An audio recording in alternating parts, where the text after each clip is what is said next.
to welcome everybody to the village board meeting for February 14th, which is Valentine's Day. And at this time, I'd like to ask everybody to please stand for the Pledge of Allegiance and remain standing for a moment of silence for our armed forces serving throughout the world.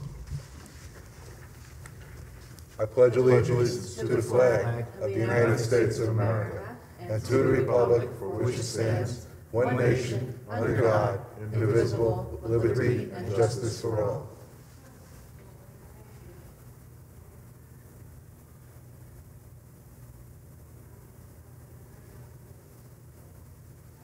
Thank you. This is still loaded.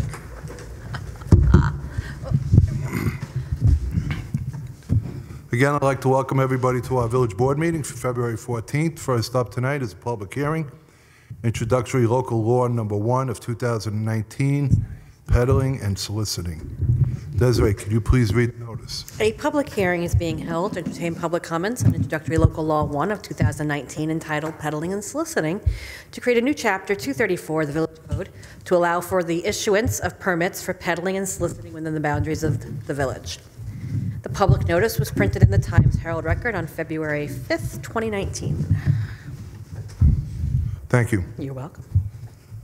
Okay. With that, I'm going to open it up to the public. Anybody in the first row? No? No takers in that row. Anyone in the second row? Anyone in the third row? Anyone in the back of the room?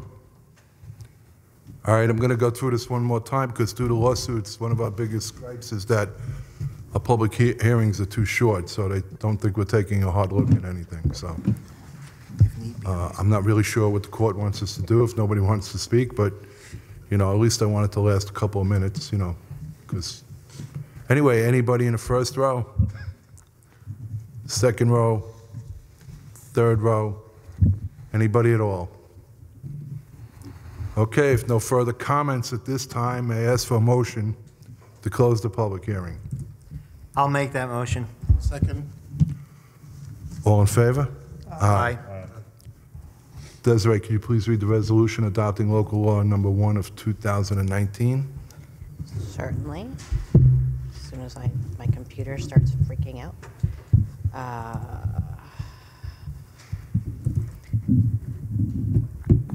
A resolution of the Village Board of the Village of Woodbury adopting local law 1 of 2019 entitled Peddling and Soliciting. The proposed local law constitutes an unlisted action pursuant to SECRA. The proposed local law has no significant adverse environmental impacts, and the Board of Trustees hereby issues a negative declaration thereon. The adoption of the proposed local law is in the best interests of the residents of the village, and the Board of Trustees hereby adopts local law 1 of 2019 entitled Peddling and Soliciting, and the village clerk is hereby directed to enter said local law in the minutes of this meeting and in the local law book of the Village of Woodbury and give due notice of its adoption to the Secretary of State. Thank you. You're welcome. Motion to adopt the resolution? I'll make the motion. Second. Any discussion? All in favor? Need a roll call? Aye. Roll call? Mayor Queenan. Yes. Trustee Egan. Yes. Trustee Flood. Yes. Trustee Gomez. Yes. Trustee Jacobaza. Yes. Okay. Okay, regular meeting administration business now. Motion to accept the minutes from our meeting held January 24th, 2019. I'll make that motion. I'll second. Any discussion? All in favor? Aye. Des, can you please read revised abstract number 16? Revised abstract number 16 deletes voucher 181461, which is check number 17728 in the amount of $257.85, which reduces the total of the abstract to be $947,093.92. Thank you. You're welcome. Motion to approve abstract 16. I'll make that motion. Second. Any discussion? All in favor? Aye. Des, can you please read abstract 17? Abstract 17 contains vouchers 181504 through 181658 and totals $451,542.40. Thank you. You're welcome. Motion to approve abstract 17. I'll make that motion. I'll second. Any discussion? All in favor? Aye. Equipment request 2019-03 has been tabled because it requires a budget modification. So I'm going to move on to ask for a motion to approve Fire Department equipment request 2019-04, totaling approximately $1,370.25 for the purchase of chargers and installation into the chief's vehicles. I'll make that motion. I'll second it. Any discussion? All in favor? Aye. Desiree, could you please read the name of the personnel whose status is being changed from active to inactive? Pursuant to the memorandum received from Chief McLennan, the following are being changed: Mark Ward, Kenneth Potter, Greg Grimes, Joseph Devanito, Donald Guerreri, Kevin Stevens, Stephen Plott, Kenneth Schmager, Daniel Willis, and John Kellerman. Okay, motion to approve the fire department status change from active to inactive of the personnel names read by Clerk Podvin. I'll make that motion. I'll second it. Any discussion? All in favor? Aye. Motion to approve a budget modification for fiscal year 2018-2019 Highway Department funds per Clerk Potvin's memo dated February 11, 2019. I'll make the motion. I'll second. Any discussion? All in favor? Aye.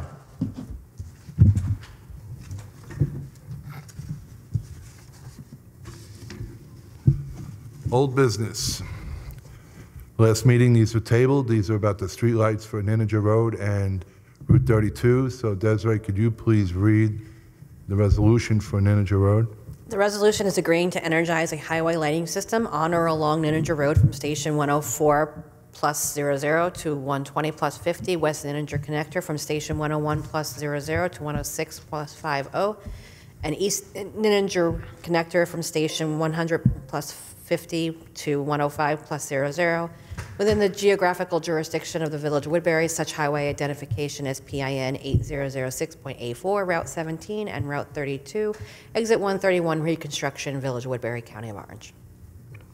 Thank you. Welcome. Motion to adopt the resolution. I'll make that motion. I'll second it. Any discussion?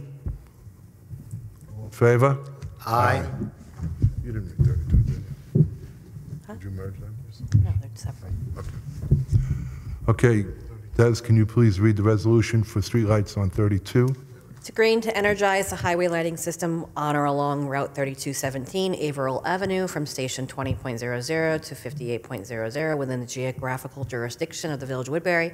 Such highway identified as PIN 8006.84, Route 17, out Route 32, Exit 131, reconstruction, Village of Woodbury, County of Orange. Thank you. You're welcome. Motion to adopt the resolution? I'll make that motion. I'll second. Any discussion? All in favor? Aye. Aye. Okay, new business. We need to schedule a public hearing on introductory local law, tax cap override. Desiree, could you please read the resolution?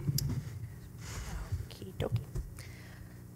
Whereas the Village of Woodbury Board of Trustees wishes to set a time and place for a public hearing to consider the proposed local law that would override the tax limit for fiscal year 2019-2020 if necessary.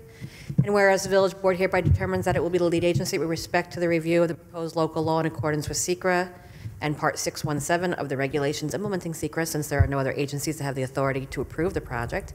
And whereas the Village Board hereby preliminary classifies the action as an unlisted action under SECRA.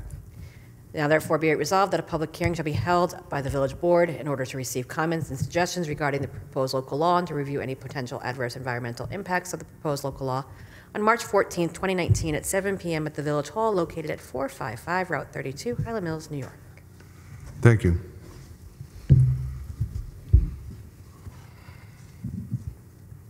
Motion to adopt the resolution just read by Clerk Potvin. I'll make that motion. I'll second. Any discussion? All in favor? Aye. Resolution to re-levy of previously exempt properties. Desiree, can you please read the resolution?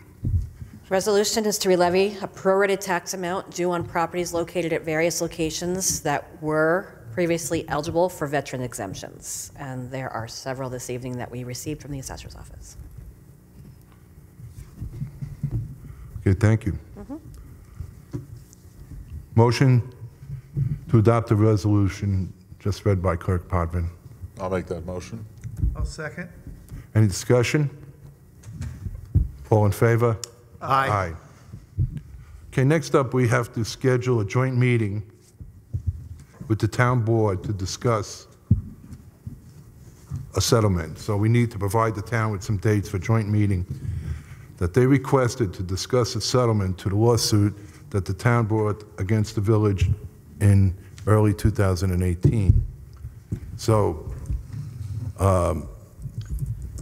I sent emails back and forth with Frank. There's going to be no attorneys there. He anticipates his whole board will be there, so we'll try to be there.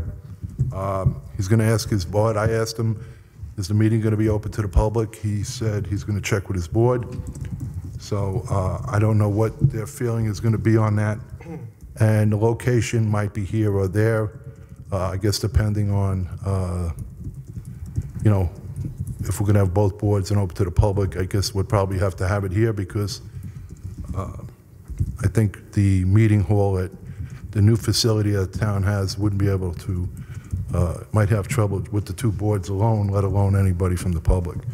So the first thing we're going to just resolve tonight or come to some kind of a consensus is the dates. So I think it'd be a good idea to give them like 3 dates. So hopefully one of those dates would work out for them. So I'm not sure, but I think Monday's usually a pretty good night. I could be wrong. I know it's pretty good for me, but except for the second Monday of the month. Why is the second Monday? Is that because of the town board? No, it's because I go to site and hearing up in Middletown. Okay. It's because you're a lion. That's because I'm a lion. Mm-hmm. March 4th? That first Monday, or is that too soon? Oh, I don't know if it's too soon. I'd like to give him 3 dates, and hopefully one of the dates works for them. So first we have to get 3 dates that works for all of us. So Actually, Mondays are usually pretty good for me. Mayor, I'm okay with Mondays. Anytime after 5:30. oh yeah, it would probably be 7 o'clock. Okay, that's So if I suggest any of the 4 Mondays in March, that would work for all of you in the evening, Except for the 11th. except for the 11th? Right. okay. So the 4th, 18th, and 25th. Yes. I'm good with that. That was easy. I thought we'd be here for half an hour on that. See, sometimes you're just surprised. If you want, I'm sure we could get somebody to argue with you for a little bit. Yeah, I'm sure you could. I wanna So go on Desiree, the could you 11th. please let the town supervisor know? I would love to. That's great. Okay, next up, we have a motion to add Emmanuel Zervikis. Sure. That works? Sure. All right. To the village approved electrical inspector list as recommended by Building Inspector Thomas Berger. It's on there, but I'm sorry, I'll make that motion. Okay. I'll second it. Any discussion? All in favor? Aye. Aye. Mike, it was quick. I read through his resume. It looked pretty good. Yeah. Okay. That, yeah. Okay, I'm going to get ready to do public comment, but before we do that, I'm going to get back. At our last meeting, a question was asked about information that was contained in an EAF regarding the expansion of the Village Hall project. The village attorney was consulted, and we were informed that when you enter the location of a property, the DEC mapper autofills in the answer to 13A, and the database which this information is retrieved is not always accurate. Further, the EFA work states that this question is autofilled and yes, as a trigger for further investigation. We do not believe there are any wetlands to be identified, and therefore, no need for further investigation. I hope that answers the question. Anyway, With that, I'm going to go out to the public. Anybody in the second row?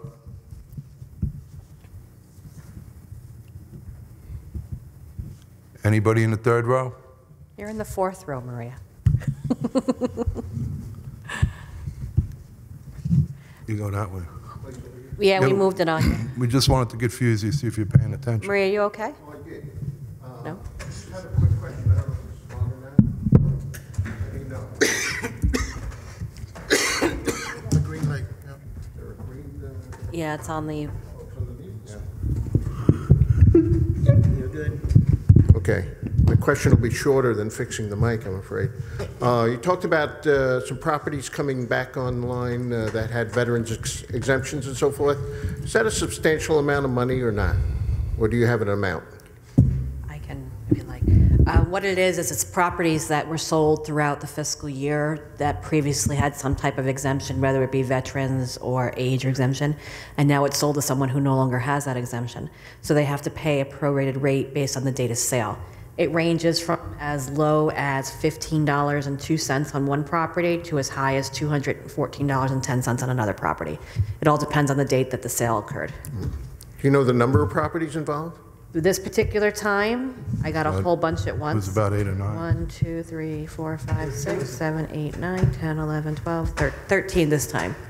And that's for 2018, 19, I guess? That It'll budget? be on the village tax bill that's mailed in June, but then prorated back to this fiscal year because it is for this fiscal year. Right. And there could be more that come as the assessor gets the deed changes. She sends me the it's called a pro rata. Thank you. Yep. Thank you. Anybody in the fourth row? For those of you who don't know me, I'm Maria Hunter. In regards to administrative business that you did with the fire department membership updates, I noticed that those 10 members are from the Central Valley Fire Company. I was just curious, how many total active members do we have between Highland Mills and Central Valley? Because that's a huge number to lose from Central Valley. Offhand, I don't have that answer.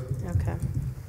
It's just a curious, I'm curious because some of those names that are on there, I'm really surprised.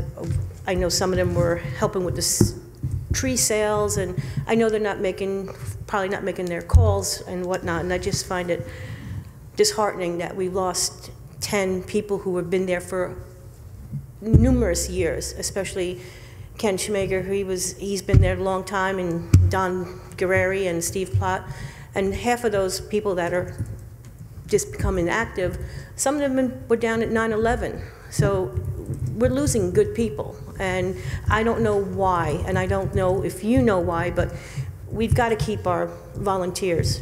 We depend on them, and we need them, and it's very, like I said, disheartening that I see 10 people that I know from Central Valley, and the one person I know he ran to the firehouse because he didn't drive, and he lived up on the top on 32. Well, they can still be social members, Maria. I know, and social members can still do the trees and all that other stuff.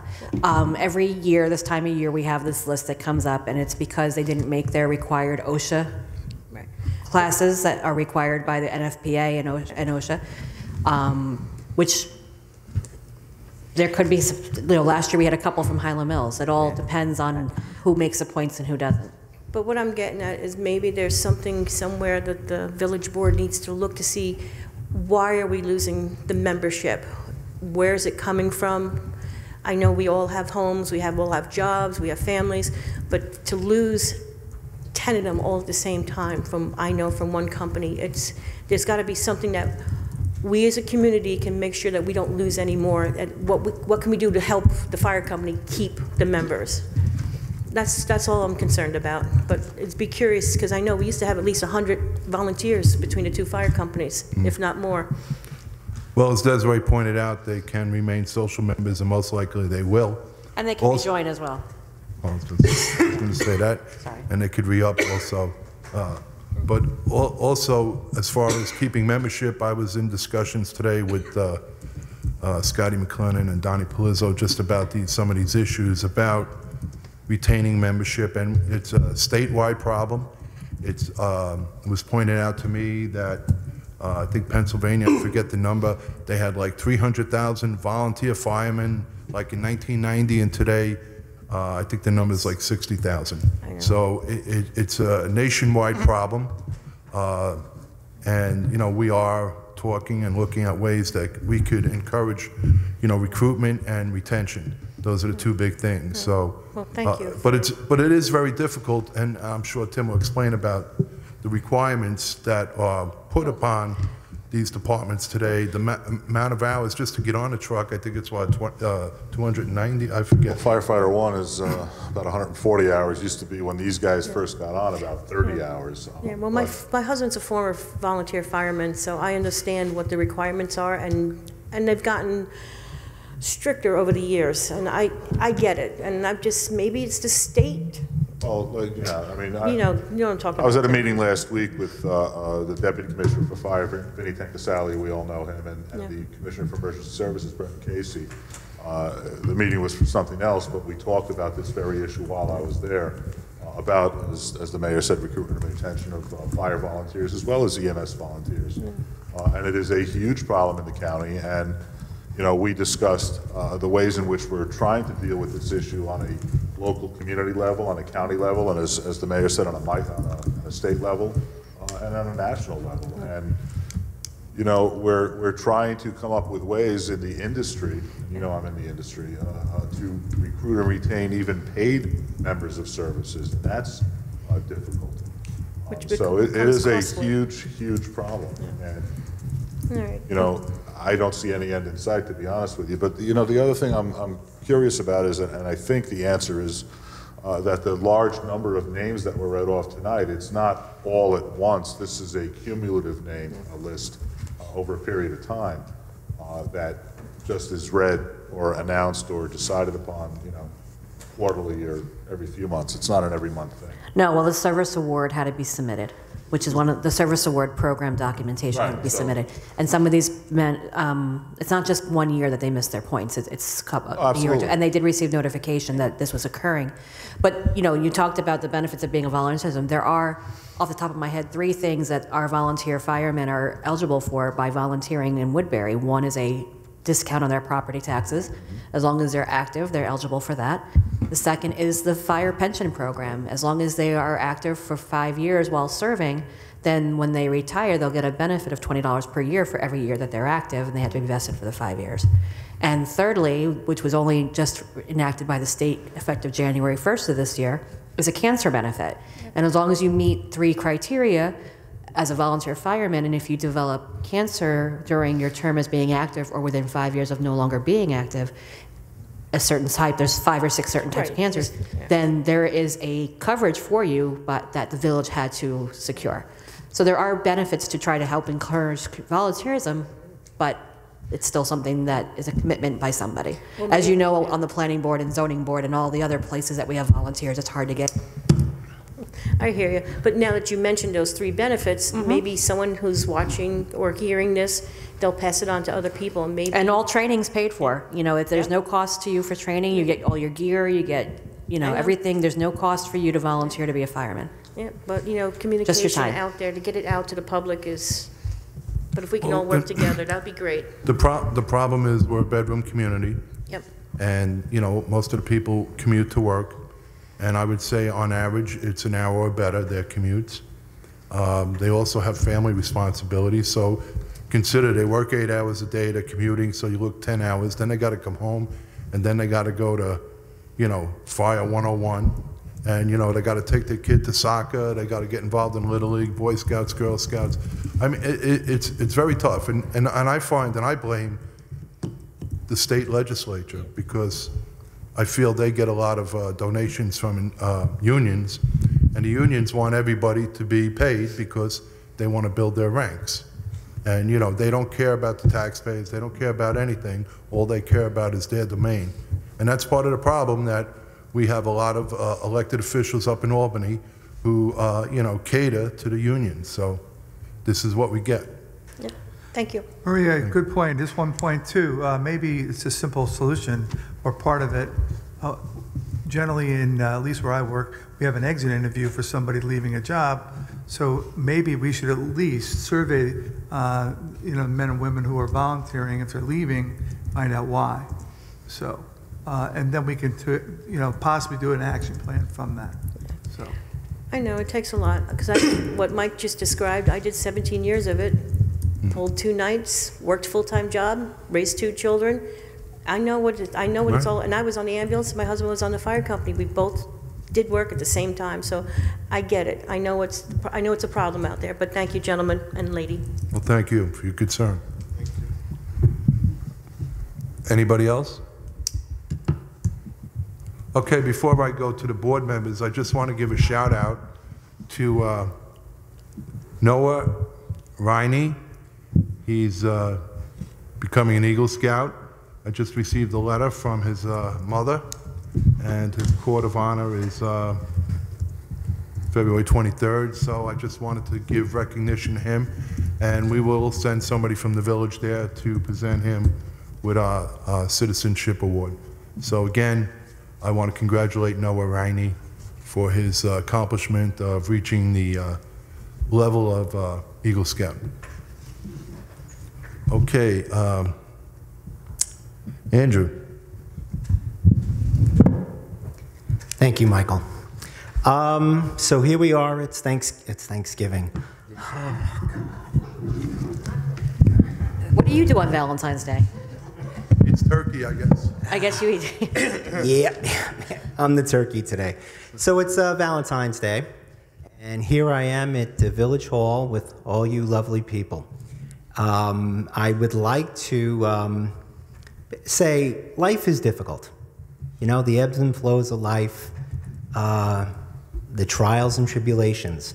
What makes life better is when you have somebody to go through life with, the ups and downs of life. So I would like to wish my lovely bride of 26 years a very happy and healthy Valentine's Day. I love you. Thank you. Jesus, beat that. I don't know about beating that. And Look at that. Bring a close-up in there. Did you bring a picture? I brought a picture, yes. Andrew goes last from now on. Yes, I go first from now on, always. You must have did something bad. I'm here. Well, happy Valentine's to all. Thank you for coming. And say happy Valentine's to my family. Love you all. And thank you for having us. Can't follow any of that. Thank you, everybody, for being here, and happy Valentine's Day. Tim? Well, I got to say happy Valentine's Day to everybody, and my wife, too, being that these guys started that. So, I mean, I don't want to get in any trouble. Yeah. I'm discombobulated now. I have nothing to say. So Mike, can I just add one thing? No, it's my turn. You're done. Wait, I'd like to wish let me- Aaron Rodgers a happy Valentine's Day, and my husband, Tim. Go ahead, Andrew. What do you Okay, I just wanted to point out our highway department one more time, because this winter has been a very difficult winter, and I don't think we've really had a normal snowfall yet. So the combination of the snow and the ice, and I think for the most part, I think they handled it perfectly. So I just do want to give a shout out to Rob Wyant and his whole team there. So Desiree wants to know if you got pictures of them. tell her I got pictures of 3 Thorn Drive. Okay, unless anybody has anything else to say, I'm going to ask for a motion to adjourn. I'll make that motion. Second. All in favor? Aye. Thank you and good night.